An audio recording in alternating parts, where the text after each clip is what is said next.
In 1921 in Des Moines, Iowa, a motorist dropped a man off at the hospital. The driver had hit this man with his car. When the doctors inspected the man, they found he'd previously had both legs removed below the knee, and he had a gunshot wound to the neck. For 3 weeks, the man didn't speak. When he finally did, he said, "I came here from Omaha. That's all I remember." He was then shown a picture of a man who he bore a passing resemblance to. When he saw the picture, he said, "Yes, that is me." The picture was of Ambrose Small, a man who had disappeared 3 years earlier. Ambrose Joseph Small was not the kind of man people generally liked. Born in 1863, he clawed his way up from working class roots to become a theatrical magnate, one of the most powerful entertainment figures in all of Canada. He owned or controlled venues across Ontario, Toronto, London, Hamilton, North Bay. Thousands watched plays, vaudeville acts, and musical shows under his company's name. To the public, he was successful. To those who worked under him, he was ruthless. And to many who knew him personally, he was despised. Ambrose had always wanted to own a particular theater. It was called the Grand Opera House. It was a place he had worked growing up, but no matter what he offered the owners, they wouldn't sell. The price was just beyond his reach, and that changed in 1903. Small married Teresa Corman, a young woman from a wealthy family. Not for love, but for leverage. Using her inheritance, he was finally able to offer an amount so high, they just couldn't resist. Small now owned the Grand Opera House, the crown jewel of the theatrical empire. Money, power, and influence, they were all in play, and Ambrose Small played the game well.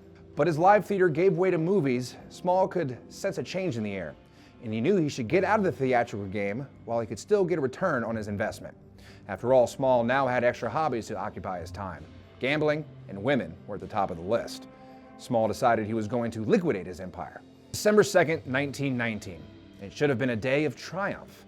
Ambrose Small had just finalized the biggest business deal of his life, the sale of his entire theater chain. A transaction worth $1.7 million, the equivalent of tens of millions today. He deposited the money in the bank. He spoke with his lawyer. Then, in a seemingly ordinary moment, he walked to a nearby newspaper stand to pick up the New York Times, an act he did daily to check racetrack results from the U.S. But a blizzard had delayed the delivery of the newspaper. Ever quick to anger, Ambrose stormed off into the freezing cold, never to be seen again. At first, no one sounded the alarm. This wasn't unusual behavior. His wife, Teresa, assumed Ambrose had gone off with a girlfriend, and she let days pass before calling the police. Finally, the investigation began. Authorities scoured rail lines, dug up grounds around Small's properties, inspected steamships, and even consulted psychics. Meanwhile, Ambrose's sisters grew suspicious of their brother's wife, thinking that she orchestrated the murder, so they hired a private investigator to follow some leads. One of the most sensational emerged in 1921. Their private detective, named John J. Brothy, reported that a man had been found in Des Moines, Iowa, who bore a striking resemblance to Ambrose Small. Brothy described him as a half-crazy cripple who had been dropped off by an unidentified motorist, claiming to have accidentally struck him with a car. According to Brothy, the man had suffered a gunshot wound to the neck, a severe concussion, and both legs severed below the knee. For 3 weeks, the man said nothing. When he finally spoke, he claimed, "I am John Dowdy. I came here from Omaha. This is all I remember." But John Jack Dowdy, Small's former bookkeeper, had been in Canadian custody at the time, meaning this man could not have been him. Brothy claimed to show the man a photo of Ambrose Small, and the man pointed to it saying, "Yeah, that's me." Yet the mystery man weighed far more than Small had at the time of his disappearance, making the identification uncertain.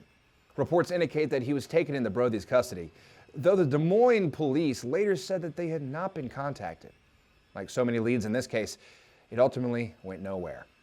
To this day, no one knows what happened to that crazed, crippled drifter who disappeared after Doty interviewed him. Other theories flourished. Some claimed mob involvement. After all, Small had gambled heavily and owed plenty of debts. Others believed he was buried at one of his theaters during renovations. Meanwhile, actors and crew in his former theaters reported cold spots, flicking lights, the smell of cigar smoke lingering in the rafters, and a shadowy figure watching from the balcony. They swore it was him, that Ambrose Small never truly left his empire. Among the suspects, two people stood out. The first, John Dowdy, the missing bookkeeper. Days after Small vanished, Dowdy himself disappeared along with $100,000 in negotiable securities. He was eventually caught in Oregon, but denied any involvement in his employer's fate. The second, Teresa Small. Her marriage had been strained after all. Teresa inherited everything and died without ever revealing a word, if there was a word to reveal. More than a century later, the disappearance of Ambrose Small remains unsolved. No body was found, no confession ever surfaced. His fortune changed hands, but his story became legend. A man who controlled the lights of the theater world stepped into darkness and never returned. Some say he escaped, some say he was murdered. Some say he still haunts the stages he built. What really happened to Ambrose Small? Perhaps somewhere between the spotlight and the shadows. He knows. And if you ever find yourself at the Grand Opera House in Canada, you might just catch a glimpse of the ghost of Ambrose Small.